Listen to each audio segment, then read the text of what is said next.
I just want you to know there was a door that you thought was closed.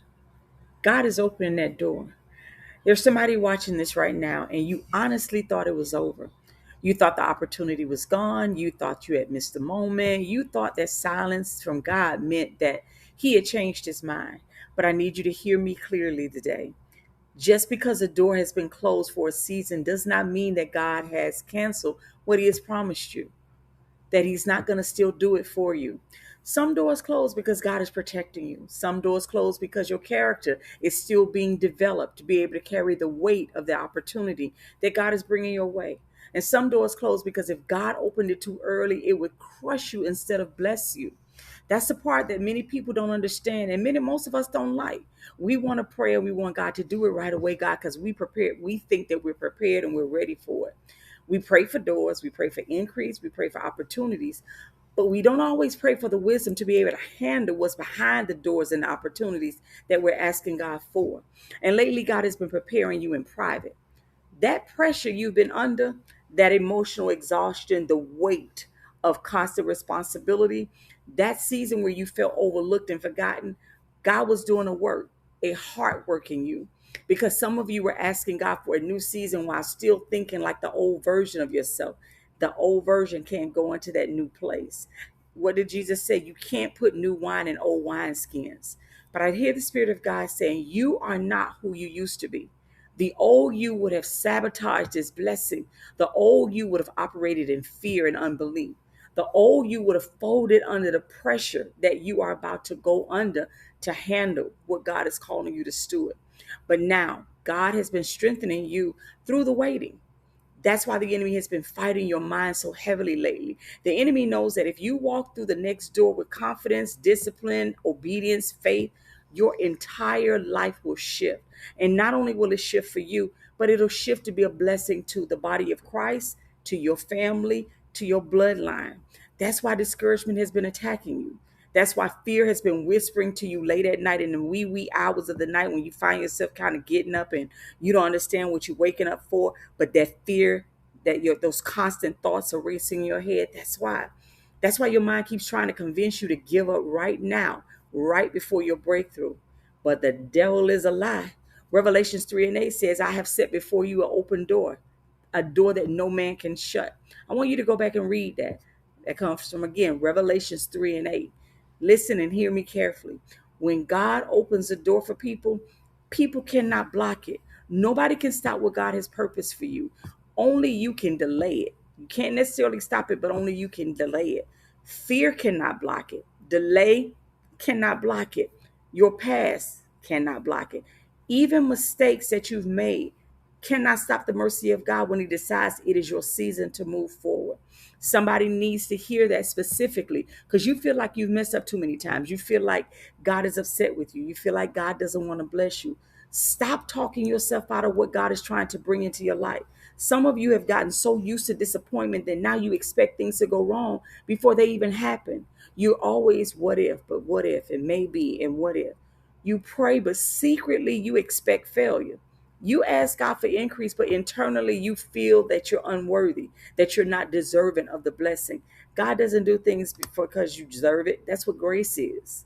It's not because you deserve it. It's because He wants to be good and He wants to use you for something great for the kingdom. God is trying to rebuild your expectation today. Faith is walking like you believe it, like you believe that God will do it. That means you stop waking up defeated. You stop speaking death over yourself. Remember, Proverbs 18:21, death and life lies in the power of your tongue. What are you speaking over your situation? What are you speaking over the opportunities that God is bringing you? Stop calling yourself forgotten. Stop rehearsing failure before the day even starts. Some of you need to stop saying nothing ever works out for me. Nothing good ever happens for me. Everybody else get blessed but me. No. God is teaching you how to walk through doors with maturity this season. God is faithful. Even when we are faithless, He is still faithful. I really feel that you need to hear that, and I really need you to let that settle in your spirit. There are people watching right now who have been survived. You've been in constant survival mode for so long that like peace feels uncomfortable to you. That's what God is trying to give you, peace, a peace that surpasses all understanding. You don't understand why you're in peace. but God is trying to bring peace to you. So you are so used to being stressed, so used to being under pressure, so used to things kind of always falling apart every time. You know that saying, every time I take one step forward, I have to take 10 steps back. That's what you're used to. But God is bringing you out of that. God is starting to open doors. Your mind, the moment God tries to open doors for you and give you opportunities, your mind gets scared. Why? Because see, you trying to rationalize how you can do it, it's not for you to figure out. It says trust God with all of your heart and lean not to your own understanding. So hear me and hear me well this morning. Not every open door is a trap. Not every blessing will end in heartbreak. Not every opportunity will destroy you. God is healing the part of you that expects disaster all the time. You got to get out of that mindset. You can't do it alone, though. God is the only one that can heal you from the broken mindset, the broken pattern of the way that you think. This next season of your life requires trust. Isaiah 43:19 says, behold, I am doing a new thing. Shall it not spring forth? Remember, a new thing, not another cycle, not another repeat, not another barely getting by or barely surviving. That's not God's will for you. God desires that his children walk in abundance. Why? So that he is glorified through your life, because people will look at you.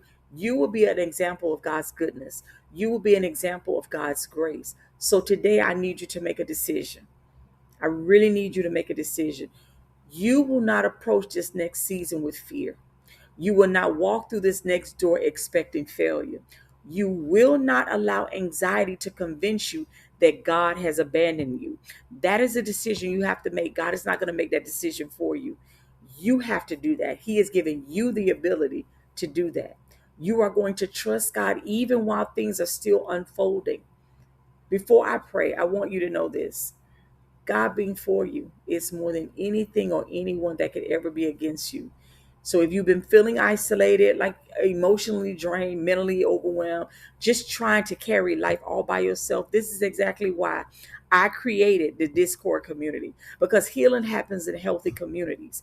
There are believers, other believers just like you. We are there praying together, encouraging one another, helping one another, speaking life into one another through real life struggles. Every Friday, we come together for a live conference call, live conversations, right? Where we decompress, we talk about life, scripture, emotional struggles, faith, and rebuilding our minds through the word of God. We even help each other navigate our week, let's say our upcoming week, some things you went through the past week. We help you kind of get over that so you can go and enjoy your weekend. You do not have to carry this burden alone. God never intended for you to. We will walk this thing with you. So if you're interested, it's going to be pinned in the comment, pinned also in the description. And so I'm going to pray, then I'll let you go by your way. Heavenly Father, I just want to give you praise and thanks. I thank you for your faithfulness. Thank you for this beautiful day that you have blessed us to see.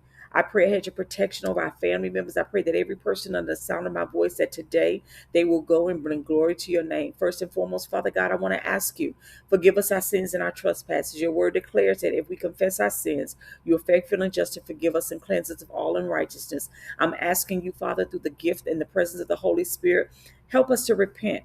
Bring to our forefront the things that we have sinned, that we have suppressed, and that we're not recognizing of. I'm asking that you would forgive us and help us to acknowledge it before you. I want to thank you for healing. I want to thank you for deliverance. I want to thank you for forgiveness. I want to thank you for watching over us. I pray traveling grace for all those that are going to a destination, that you would bless them to make it safely. I pray hedge of protection over our family, our friends, and we pray for our enemies, those that secretly wish us failure and harm. May you bless them, Father God. May you cover them.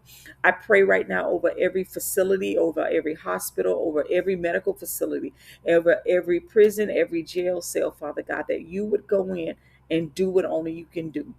I thank you for your faithfulness, God, even when we are faithless. I thank you that you are Jehovah Jireh, the Lord our provider. I thank you that you are Jehovah Nisi, the Lord our banner. I thank you that you are Jehovah Mekadesh, Jehovah Sikkenu.